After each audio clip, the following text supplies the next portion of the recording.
Good morning students. Last lecture में अपन hotspot के बारे में बात कर रहे थे।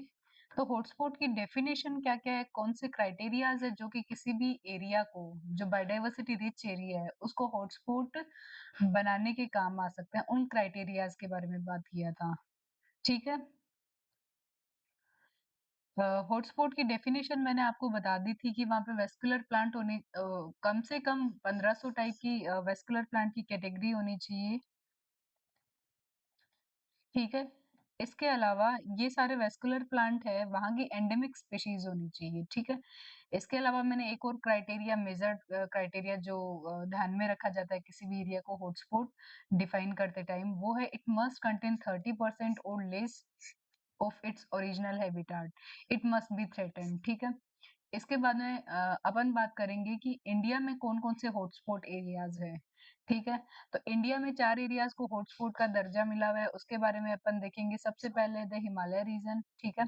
उसके बाद में इंडो बर्मा रीजन, इसके अलावा वेस्टर्न घाट्स और इसके अलावा सुंडालैंड्स। इन चारों एरियाज को आपको ध्यान में रखना है कि कौन क्वेश्चन आ जाए, मान लो कि इनमें से कौन सा एरिया हॉटस्पॉट हॉटस्पॉट एरिया के जैसे कंसीडर किया जा रहा है इंडिया में और कौन सा नहीं है, तो ये आपको ध्यान में रखना है। ठीक है। इन चारों के नाम आपको पता होने चाहिए। ठीक है। इसके बाद में biodiversity hotspot hotspots importance, hotspot areas की इंपॉर्टेंस बायोडाइवर्सिटी के रेफरेंस में अपने एनवायरनमेंट या अपने इकोसिस्टम में क्या क्या है, उनके बारे में अपन देखेंगे। ठीक है। तो biodiversity hotspot are a critical for a healthy ecosystem. Biodiversity is the foundation of all life on earth. There would be no air to breathe, no food to eat, or no water to drink if there were no species. Okay. There would be no such things as human society. The coexistence of living and nature, nat- listen, right? The coexistence of living and natural resources is essential for the entire ecological life support system. Okay. Hotspot ये basically अपने ecosystem में हर एक aspect में अपनी अलग अलग ये important role play कर रहा है। इनके बारे में अपन ने देख लिया। ठीक है। कोई भी अपने इकोसिस्टम में जितनी भी स्पीशीज पाई जा रही है, उनकी म्यूचुअल अंडरस्टैंडिंग के कारण आज अपने इकोसिस्टम में इतनी विविधता बनी हुई है और उनके बेनिफिट्स अपन उठा पा रहे हैं, इवन कोई भी स्पीशीज उठा पा रही है। ठीक है। इसके बाद में अपना नेक्स्ट टॉपिक है एंडेंजर्ड स्पीशीज ऑफ इंडिया। ठीक है। अब ये सारे, इवन ये जो 15 और 16 दोनों चैप्टर बहुत ज्यादा थ्योरेटिकल चैप्टर मैं बोलूंगी। तो इनमें जितनी आपको बुक पढ़ के जितनी आपको डेटाबेस चीजें चीजें लगे या फिर अलग कंसेप्चुअल चीज लगे, उसको अच्छे से हाईलाइट करना है। इसके अलावा कंसेप्ट मैं आपको यहाँ पे समझाने का काम कर रही हूँ। ठीक है।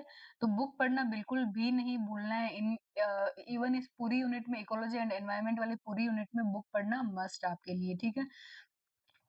एंडेंजर्ड स्पीशीज कौन कौन सी इंडिया की, इसके बारे में अपन बात करेंगे। ठीक है। एंडेंजर्ड स्पीशीज के क्राइटेरियाज को डिफाइन करने के लिए सबसे पहले इस नाम को अच्छे से देखोगे, ये एंडेंजर्ड नाम क्या बोल रहा है। इन डेंजर, कोई भी स्पीशीज है जो अभी खतरे में है। ठीक है।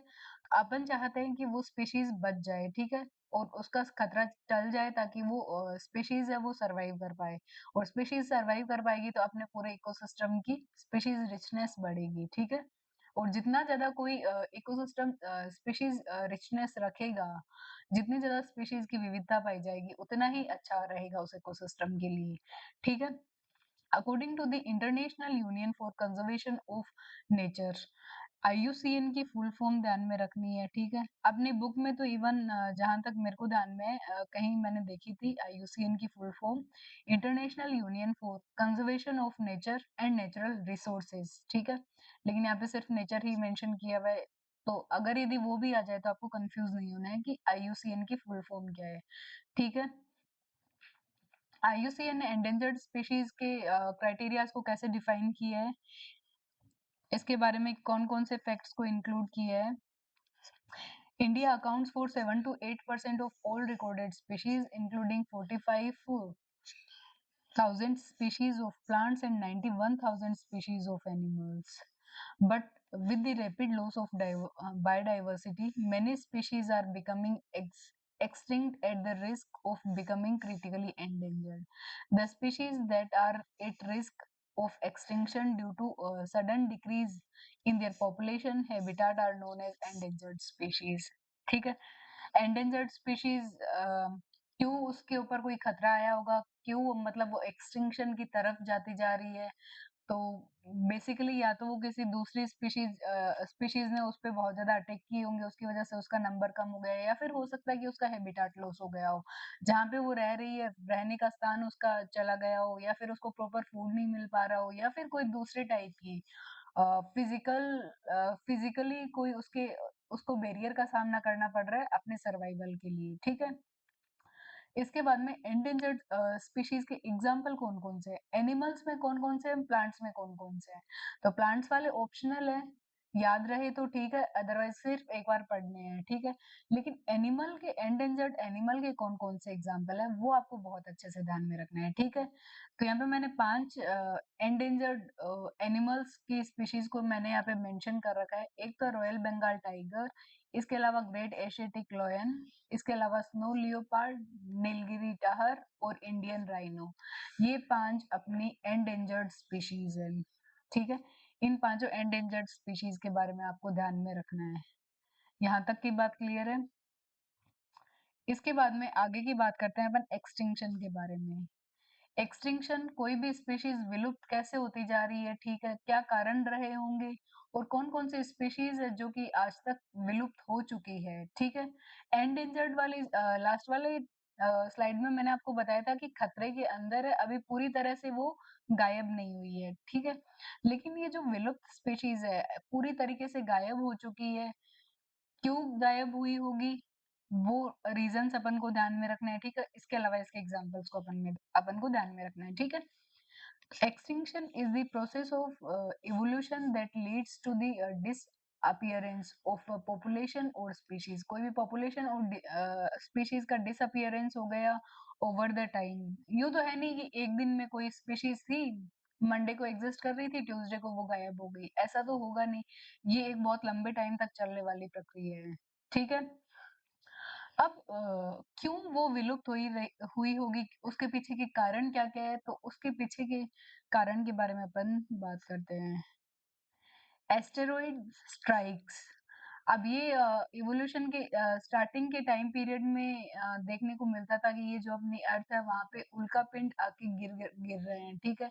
अगर उल्का पिंड आके गिरने लग गए, ठीक है, तो अ कोई भी एरिया की बायोडायवर्सिटी को वो अफेक्ट करेगा, लिविंग ऑर्गेनिज्म को डिस्ट्रॉय करने का काम करेगा, ठीक है। इसके अलावा क्लाइमेट चेंज, कोई भी ऑर्गेनिज्म अपने फेवरेबल एनवायरनमेंट में रहना चाहेगा, उसके अकॉर्डिंग उसकी बॉडी अडेप्टेड होती है, ठीक है। लेकिन अगर यदि क्लाइमेट में चेंजेस आते गए और वो एनिमल या फिर कोई स्पीशीज अपने आप को उस अकॉर्डिंग सरवाइव नहीं कर पाई, तो भी वो स्पीशीज गायब हो जाएगी, ठीक है। या फिर कोई स्पीशीज या पॉपुलेशन में ऐसी बीमारी फैल गई हो जिससे कि वो रिकवर नहीं कर पाई हो, तो भी वो विलुप्त हो सकती है, ठीक है। इसके अलावा लॉस ऑफ हैबिटाट मैंने आपको पहले भी बताया था, ये तो बहुत बड़ा, जितने भी वाइल्ड लाइफ एनिमल्स हैं उन सब के लिए बहुत बड़ा थ्रेट बना हुआ है अभी, ठीक है। इसके अलावा lake of diversity, genetic diversity gene और क्रोमोसोम लेवल पे जब विभिन्नताएं इतनी नहीं आ पाई है, ठीक है, तो उनके कारण भी एक्सटिंक्शन होने की संभावनाएं है। अब जेनेटिक डाइवर्सिटी का लाइफ के बने रहने से क्या कोई डायरेक्ट कनेक्टेंस है इनकी, तो बिल्कुल। कोई भी जीन है ओवर द टाइम अगर यदि वो अपने आप को चेंज नहीं करेगा, ठीक है? या फिर मान लो कि कोई जीन है वो सिर्फ़ और सिर्फ़, मैं अगर भी आपको एकदम ईज़ी एग्ज़ाम्पल लेके बताना चाहूँ, तो कोई भी जीन है, वो अपने आप को कोई पीएच कंडीशन पे एकदम ऑप्टिमम कंडीशन इसके साथ है, ये सिर्फ़ और सिर्फ़ 7 पे ही सर्वाइव कर पाएगा। इसकी जो मशीनरीज़ है वो 7 पीएच पे ही एक्टिव रह पाएगी। थोड़ा-सा भी पीएच इधर-उधर हुआ मतलब डाइवर्स रेंज यहाँ पे नहीं पाई जा रही, थोड़ा सा पीएच इधर उधर हुआ, ये स्पीशीज गायब होनी चालू हो जाएगी, ठीक है। इसके अलावा बेटर अडेप्टेड कंपटीशन, कोई स्पीशीज के बीच में कंपटीशन, मैंने आपको बताया था माइनस माइनस रिलेशन होता है, दोनों स्पीशीज को इसमें घाटा हो रहा है, ठीक है। तो ये भी किसी भी स्पीशीज के विलुप्तीकरण का कारण बन सकता है, ठीक है। अब कौन कौन से इनको ध्यान में रखना है, ये तो अपन को भाई बेसिक जानने की चीजें हैं, ठीक है, हर कोई बता देगा। अगर भी मैं किसी छोटे क्लास के बच्चे से पूछूं कि कोई भी स्पीशीज गायब क्यों होती जा रही है, तो वो भी बता देगा। लेकिन अपन आप क्योंकि 12th क्लास अपन ने पास आउट कर ली है, तो अपन को थोड़ा सा साइंटिफिक टर्मिनोलॉजी का वहाँ पे तड़का लगाना होता है, ठीक है। तो ये सारी थ्योरेटिकल चीजें तो आपको बस एक बार रीड आउट करने के लिए है, ठीक है। अब एग्जाम्पल कौन कौन से हैं एक्सटिंक्ट हो चुके एनिमल्स का, ठीक है। तो एक तो पैसेंजर पिजन, इसके बारे में आपने सुना ही होगा, वो कबूतर जा जा टाइप वाले गाने। तो कबूतर चिट्ठी लेके चला जाता था, वहां पे मैसेज पहुंचाता था, ठीक है। ये वाले कबूतर आजकल गायब हो चुके हैं, ठीक है, विलुप्त स्पीशीज है ये। इसके अलावा डोडो, इसके अलावा तस्मेनियन टाइगर, इसके अलावा बाइजी व्हाइट डॉल्फिन भी गायब हो चुकी है, ठीक है। ये इतने एग्जाम्पल आपको ध्यान में रखना है, और इनको एक बार और यहाँ से यहाँ तक एक बार को आपको पढ़ लेना है, ठीक है। ये 4 एग्जाम्पल आपको लर्न होने चाहिए, ठीक है। इसके बाद में एक्सटिंक्शन का टॉपिक अपना खत्म हो चुका है। इसके बाद में नेक्स्ट बात करते हैं अपन रेड डेटा बुक के बारे में। रेड डेटा बुक, आपको पता होगा कि रेड कलर डेंजर को नोटिफाई करता है, ठीक है। अपन ने है ना डेटास को कलेक्ट करके एक ऐसी बुक बनाई है जिसमें जो जो स्पीशीज के ऊपर खतरा है उन सबको अपन ने मेंशन कर लिया, ठीक है। जितनी मैक्सिमम चीजों को अपन मेंशन कर सकते हैं जो कि अभी खतरे में है, ठीक है। या फिर कोई भी स्पीशीज है, उसकी अभी प्रेजेंट प्रेजेंट स्टेटस क्या है, क्या उसके ऊपर कोई खतरा है, क्या उसकी मात्रा भी बहुत सही पाई जा रही है, या फिर क्या वो एक्सटिंक्शन की तरफ जा रहा है, या फिर विलुप्त हो ही चुका है, ठीक है। ये सारी चीजों का लेखा जोखा करने के लिए अपन ने बनाई है रेड डेटा बुक, ठीक है। The Red Data Book is a public document that is created for recording endangered and rare species of plants, animals, fungi, as well as local subspecies that are present in a particular region. ठीक है? The Red Data Book help in providing complete information for research, studies, and also for monitoring the programs on rare endangered species and their habitats. तो red data book जब अपन ने create कर ली, सारा documentation जितने भी animal की types थे उन सबको जब अपन ने मेंशन कर लिया, तो इस बुक की अपन हेल्प ले सकते हैं जब अपन को कोई भी रिसर्च एक्टिविटी परफॉर्म करनी है, किसी भी पर्टिकुलर एनिमल के ऊपर रिसर्च करनी हो, ठीक है। या फिर अपन को बायोडाइवर्सिटी या इकोसिस्टम से रिलेटेड कोई भी रिसर्च करनी हो, ठीक है। इसके अलावा अपन जब हायर स्टडीज में जाएंगे, जब आप में से जो लोग मास्टर्स में एनरोल होंगे, तब बहुत सारी स्टडीज जितने भी प्रैक्टिकल्स अपन को करने होते हैं, तो उस टाइम में भी रेड डेटा बुक को अपन अच्छे से देखेंगे, ठीक है। अब क्या क्या एडवांटेजेस है, अगर ये अपन ने रेड डेटा बुक क्रिएट कर दी तो इसके कुछ एडवांटेजेस भी तो होंगे, इसके बारे में बात करते हैं। It help in identifying all animals, birds, other species about their conservation status, उनका कौन सा कंजर्वेशन स्टेटस है, जो मैंने आपको बताया था कि अभी ये इसका हाल बुरा है कि अच्छा है, ये जानने के लिए अपन ने रेड डेटा बुक क्रिएट करी है। It is used to evaluate the population of a particular species, किसी भी पर्टिकुलर स्पीशीज की पॉपुलेशन का लेवल कम है ज्यादा है, ये अपन पता लगा सकते हैं। इसके अलावा the data available in this book can be used to evaluate the taxa at the global level. With the help of this book, we can estimate the risk of taxa becoming globally extinction. इसके बाद में advantages के बारे में मैंने बता दिया, कुछ कुछ डिसएडवांटेजेस भी रहे होंगे इसके, ठीक है। तो उसके बारे में अपन बात करते हैं। डिसएडवांटेजेस क्या क्या है रेड डेटा बुक के। The information available in red data book is incomplete, बिल्कुल कोई भी स्पीशीज अपनी इतनी वास्ट एरिया में फैली हुई है, कोई भी स्पीशीज, तो उसका एकदम करेक्ट जो लेखा जोखा रखना है वो अपन नहीं रख पाएंगे, ठीक है। तो इंफॉर्मेशन, मान लो कि कोई एक प्लांट स्पीशीज है एक एरिया में, उसकी 100 है, लेकिन अब कोई ज़रूरी थोड़ी है एक ही एरिया की एंडेमिक स्पीशीज़ हो सकता है कि दूसरी जगह भी ये स्पीशीज़ कहीं ये सेम प्लांट स्पीशीज़ कहीं अवेलेबल हो, लेकिन अपन को इसका आइडिया ना हो, ठीक है? कंप्लीट इन्फॉर्मेशन अपन यहाँ पे मेंशन कर पाना बहुत मुश्किल है, ठीक है? Many species both extinct and extant are not updated in this book, और इस बुक का टाइम टू टाइम अपडेट किया जाना भी बहुत मुश्किल अपने आप में टास्क है, ठीक है? The sources of book data has been speculated and has been mired in controversy. अब इसके डेटास को लेके बहुत सारी बार कंट्रोवर्सीज देखने को मिली है, ठीक है? किसी का कुछ ही मानना है, किसी का कुछ ही मानना है, ये सारी चीजें। This book maintains the complete record of all animals को रिकॉर्ड कर रही है, प्लांट्स को इन्वॉल्व कर रही है, अदर स्पीशीज को इन्वॉल्व कर रही है, लेकिन जो माइक्रोब्स है उनका उनका क्या कंजर्वेशन स्टेटस है, उनको ये बुक कभी भी मेंशन नहीं कर पाएगी, ठीक है? क्योंकि माइक्रोब्स को काउंट करना ही अपने आप में बहुत बड़ा टास्क है, इवन काउंट कर भी नहीं सकते, ठीक है? माइक्रोब्स की वेराइटीज क्या क्या है, बहुत सारी अभी तक डिस्कवर भी नहीं हो चुकी है, ठीक है? अपन कुछ बेसिक बैक्टीरियाज, वायरस और फंजाई को जानते हैं, लेकिन जितने अपन जानते हैं कोई जरूरी नहीं है कि अपनी इकोसिस्टम में सिर्फ वही माइक्रोब्स प्रेजेंट हो, ठीक है? तो माइक्रोब्स की इंफॉर्मेशन अपन को रेड डेटा बुक के थ्रू नहीं मिल पा रही है, ठीक है? अब Red Data Book of India. Critically endangered mammals as per the Red Data list of India include Condana red, इसके अलावा एक सिवेट है मालाबार सिवेट, इसके अलावा कश्मीर स्टेग, इसके अलावा रिवर डॉल्फिन। ये सारी चीजें रेड डेटा बुक के अकॉर्डिंग क्रिटिकली एंडेंजर्ड मैमल्स की कैटेगरी में इंक्लूड की गई है, ठीक है? अब अपन ने रेड डेटा बुक में बहुत सारी एनिमल स्पीशीज, बहुत सारी प्लांट स्पीशीज को मेंशन करने के लिए अलग अलग कैटेगरीज डिफाइन करी है, ठीक है?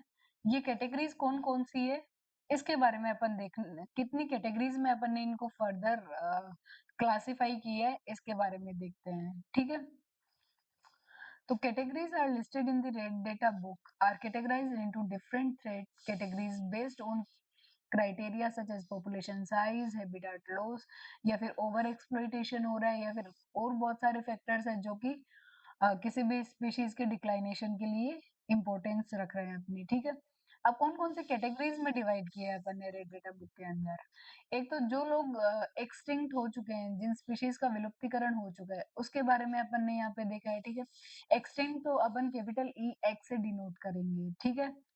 हाँ, जब आप बीएससी और एमएससी में जाओगे तो इन सब के बारे में डिटेल में पढ़ोगे, ठीक है? इसके क्या एग्जांपल है, इन सब के एग्जांपल के बारे में देखोगे, ठीक है? एक्सटिंक्ट इन वाइल्ड वाइल्ड एरियाज में तो ये एक्सटिंक्ट हो चुकी है, लेकिन हो सकता है कि कहीं जू वगैरह में या फिर किसी ने और जगह इसको प्रिजर्व करके रखा हो, ठीक है?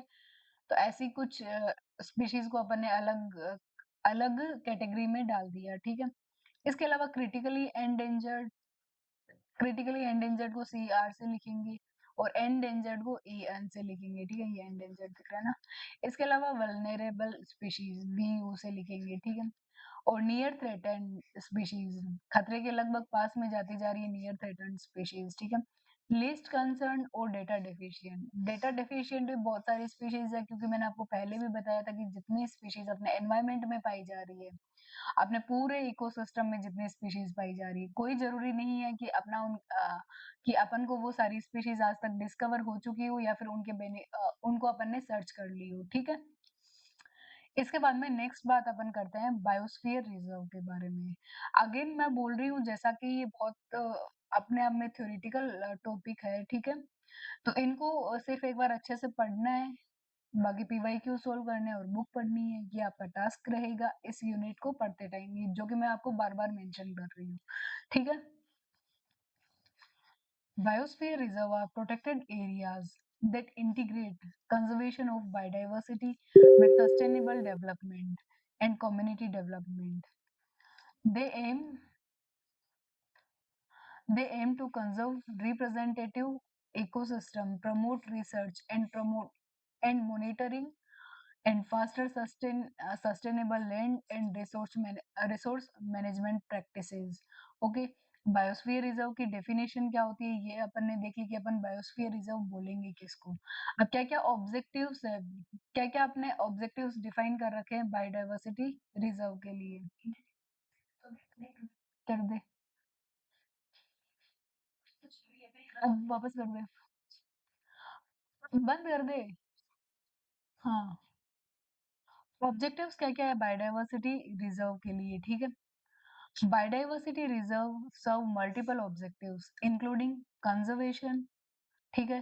कंज़र्व कर रहे हैं अपन किसी भी चीज़ को तो किस लेवल तक अपन को इंटरफेरेंस करना है, किस लेवल तक इंटरफेरेंस नहीं करना, जो अपने रिसोर्सेज़ पाए जा रहे हैं उनमें उसके बारे में देखेंगे, ठीक है? इसके अलावा सस्टेनेबल डेवलपमेंट, डेवलपमेंट भी लगातार चलता रहे, इसके बारे में बायोस्फीयर रिज़र्व बहुत ज़्यादा एम्फसाइज़ कर रहे हैं, ठीक है? साइंटिफिक रिसर्च के लिए बायोस्फीयर रिज़र्व अपने आप में बहुत अच्छा केंद्र बना हुआ है, ठीक है? एक बहुत अच्छा एरिया है बायोस्फीयर रिजर्व जहाँ पे आप जाके अपन अपनी सारी साइंटिफिक रिसर्चेज को कंप्लीट कर सकते हैं। इसके अलावा जो स्टूडेंट्स एनवायरनमेंट में अपना इंटरेस्ट रखते हैं, ठीक है? तो उनको ज़्यादा ग्राउंड लेवल पे नॉलेज के लिए भी बायोस्फीयर रिजर्व एक अच्छा एरिया है स्टडी के लिए, ठीक है? एजुकेशन एंड कैपेसिटी बिल्डिंग में भी अपन बायोस्फीयर रिजर्व का यूज़ करते हैं। इसके अलावा community involvement, engaging local communities indigenous peoples and stakeholders in decision making processes and management activities. अब बायोडायवर्सिटी ये सॉरी जो बायोस्फीयर रिजर्व के बारे में मैं बता रही थी उसको फर्दर स्टडी करने के लिए अपन ने इसको 3 एरियाज में कैटेगराइज कर दिया, ठीक है? तो ये 3 ज़ोन क्रिएट कर दिए इसमें कि ये बायोस्फीयर रिजर्व के अपने 3 ज़ोन हैं, ठीक है? तो जो सबसे बाहर वाला ज़ोन है रुको, सबसे पहले ये जो नीचे डायग्राम है इसको देखो। ये जो सबसे बाहर वाला ज़ोन है, ठीक है? ये है ट्रांज़िशन ज़ोन, ठीक है? यहाँ पे कौन-कौन सी एक्टिविटीज़ अलाउ है ये इस डायग्राम में मैंने बताई हुई है, ठीक है? ये देखो ह्यूमन सेटलमेंट यहाँ पे अलाउड है, ये सिंबल है, ठीक है? इसके अलावा फ़ोटोज़ लेना यहाँ पे अलाउड है, टूरिज़्म बेसिकली यहाँ पे हो सकता है, ठीक है? इसके अलावा ये क्या है एजुकेशन पर्पज़ से भी ये यूज़ हो सकता है, बुक का सिंबल है, ठीक है? और इसके अलावा इस एरिया की मॉनिटरिंग होती है, देख-रेख में यहाँ पे जितने भी काम हो रहे हैं देख-रेख में होंगे, ठीक है? टूरिज़्म यहाँ पे भी अलाउ है, यहाँ की भी मॉनिटरिंग हो रही है, एजुकेशनल पर्पज़ के लिए यूज़ हो रहे हैं, बफर एरिया, ट्रांज़िशन ज़ोन के जस्ट अंदर की तरफ आएगा बफर एरिया और जो एकदम सेंट्रल एरियाज़ एकदम बायोडायवर्सिटी रिच एरिया है, बायोस्फीयर रिज़र्व के अंदर, ठीक है? उसको अपन बोल रहे हैं कोर एरिया, ठीक है? अब कोर ज़ोन है जो, कोर एरिया या कोर ज़ोन 3 ज़ोन में अपन ने अपने बायोस्फीयर रिज़र्व को डिफाइन किया है ना, तो कोर ज़ोन में कौन-कौन सी चीज़ों को इंक्लूड किया गया है? Strictly protected area where ecosystem and biodiversity are conserved without human interference और एक्सट्रैक्टिव एक्टिविटीज़। इसके बाद में अपन बात करते हैं बफर ज़ोन के बारे में।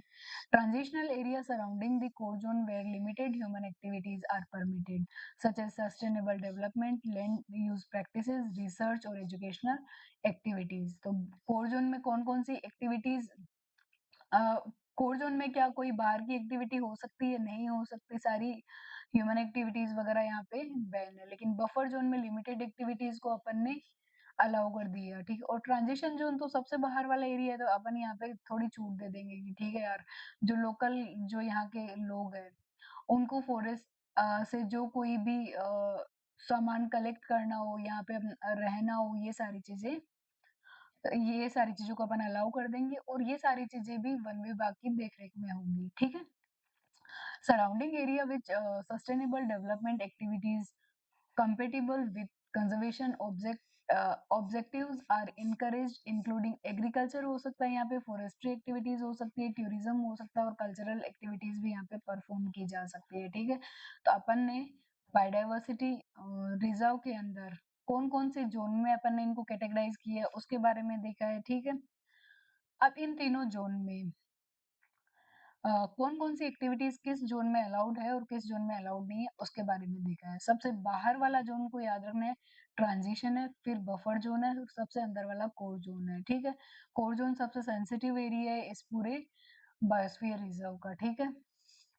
इसके बाद में चैलेंजेस क्या-क्या है? अपन ने बायोस्फीयर रिज़र्व को बना तो दिया, लेकिन अपन को कौन-कौन से चैलेंजेस का सामना करना पड़ रहा है, उसके बारे में देखते हैं।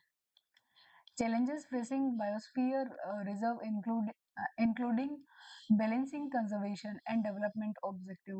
अपन बैलेंस्ड वे में फिर भी कंजर्वेशनल स्ट्रेटजीज को यहाँ पे अप्लाई नहीं कर पा रहे हैं ये अपने आप में बहुत बड़ा चैलेंज है, ठीक है? इसके अलावा addressing conflicts between conservation and local livelihoods. इसके अलावा securing funding and resources for management and conservational activities. इसके अलावा building capacity and participation among local communities and stakeholders, addressing threats as a habitat loss, climate change and invasive species. अब biosphere reserve कौन-कौन से threats को indicate कर रहा है, हैबिtat loss किस टाइप से हो रहा है, कहाँ-कहाँ पे क्लाइमेट चेंज, कौन से एरिया में किस टाइप का क्लाइमेट चेंज देखने को मिला है, यहाँ पे कोई इन्वेसिव स्पीशीज तो नहीं आ गई है, ठीक है? बाहर से कोई स्पीशीज का इन्वेजन तो नहीं हुआ है, इसके बारे में देखेंगे। इसके बारे में अपन को मेंटेन कर पाना अपने आप में एक बहुत बड़ा चैलेंज बन चुका है। इसके बाद में कौन-कौन से एग्जांपल्स हैं बायोस्फीयर रिजर्व के? तो एक येलोस्टोन बायोस्फीयर रिजर्व है, यूनाइटेड स्टेट्स में सिचुएटेड है। इसको आप गूगल करके देखना, बहुत ही सुंदर बायोस्फीयर रिजर्व है, ठीक है? इसके अलावा इंडिया की अगर भी अपन बात करें, तो सुंदरबन का नाम आपने सुना होगा, ठीक है? Sundarban biosphere reserve in India and Bangladesh में लोकेटेड है, ठीक है? अब पूरे अपनी कंट्री में लगभग 18 बायोस्फीयर रिजर्व है। नंबर ध्यान में रखना चाहो तो अच्छी बात है, बाकी इनको याद करने मत बैठ जाना, ठीक है?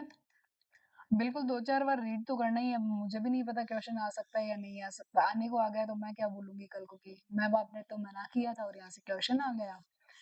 तो 1-2 बार यार पढ़ लेना, बाकी जितना आप इन न्यूज़ के अपडेट में रहोगे, तो आपको मतलब अपने आप पता लगने लग जाएगा कौन-सा बायोस्फीयर रिजर्व है, कौन-सा नेशनल पार्क है और कौन-सी सेंचुरी है, ठीक है? और ज़्यादा नहीं तो न्यूज़पेपर भी पढ़ोगे तो आपको बेसिक आइडिया इन सब का लगता रहेगा, ठीक है? तो इनको भी 1-2 बार पढ़ लेना, याद रहे तो ठीक है, अदरवाइज़ सिर्फ़ इन्हीं को रटने मत बैठ जाना, ठीक है? क्योंकि चैप्टर में और भी बहुत सारी चीज़ें हैं जो आपको नंबर दिला सकती है, ठीक है? अब ऐसे पता लगे कि आप बायोस्फीयर रिजर्व को रटने बैठ गए या नेशनल पार्क्स, जितने भी नेशनल पार्क तो और भी ज़्यादा है, उनको रटने बैठ गए या सेंचुरीज़ को रटने बैठ गए, तो ये पॉसिबल भी नहीं हो पाएगा, इन तीनों का मिक्सअप भी हो जाएगा, फिर पढ़ने के लिए 5 यूनिट है, तो केवल ये लिस्टिंग याद करनी ज़रूरी थोड़ी है आपको, ठीक है? तो ये तो मेरे को मैं बायोस्फीयर रिजर्व पढ़ा रही थी, तो मेरे को मेंशन करना था, तो मैंने कर दी, ठीक है? अब अपन नेशनल पार्क और सेंचुरीज़ भी अपने यहाँ पे मेंशन किया हुआ है, ठीक है? नेशनल पार्क और सेंचुरीज़ की क्या बात है?